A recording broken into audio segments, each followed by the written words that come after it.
him, but he's helped us so much, helping Kirby and just helping kids with autism. And I'm going to let him speak to you real briefly while I finish this up, and then I'll get on with the awards. Thank you very much. Thank you so much for letting me be here. As I was telling people, this is like being in winter for me, coming from Houston. This is a nice, cool day. We're up to 105 already up there. It's not too good. But anyway, I love it here. It's great. It reminds me of the hill country, only a little bit less dry. It's perfect place. Anyway, just make this very quick because you didn't come here to hear about me. You came here to play some golf and hopefully win some stuff and do some good things.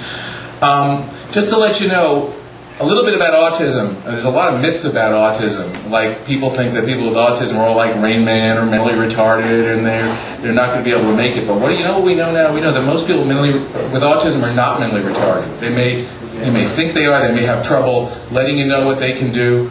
But that most people with autism really have intellectual potential. They have the potential, if we know what to do for them, and we're still learning, to be able to have more of a life than people realize they can have. Okay, and that's the mission of FARR. We're talking about 1 out of 150 children now around the world, in every country in the world, right, that have this. Right now, the problem is, with the current treatments we've got, the rate of success for these kids is real low. So right now we're talking about someone who has autism and over 100 IQ, and still the odds of them getting any kind of job is less than 10%. And that shouldn't be happening. Now, the reason we started FARR is because what we noticed was that there were a lot of people doing research in autism. There's all kinds of groups, you probably see it on TV and you see shows about it, and people are raising millions of dollars. And what we found out was where that money is going is it's going to do what's called very basic research. It's not going to help people with autism. It's not going to help Kirby. It's going to answer some curious questions from scientists who may never have even met an autistic child, frankly, but are interested in studying brains and studying sort of curiosities. These are not curiosities. These are people. These are real people who can have real lives. And we realized that basically none of the money was going to figure out how do you help real people, real children, to be able to obtain a real quality of life.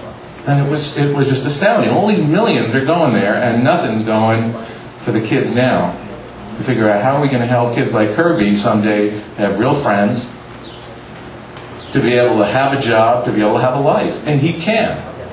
He can, but we've got to work to not think about kids 100 years ago from now, but we've got to figure out how to help them now. So that's what FARR is about, and that's what you're contributing to. And I'll tell you, it may not seem like a lot of money, or it may seem like a lot of money compared to some of the giant medical grants, but you can do a lot if you're really working on how do you actually help somebody to have a life, a better life. You can do a lot with very little in terms of research, because we don't need fancy machines, we don't need $1 million of equipment.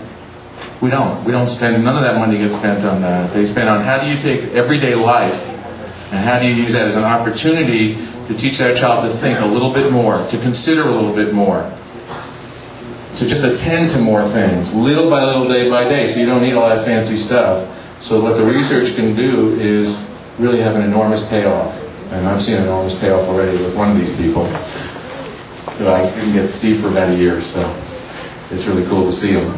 So I just wanted to let you know that, and wanted to let you know what a good cause you're involved in, and how many lives you may be changing, even though it's, relative to these giant research grants, it doesn't seem like a lot.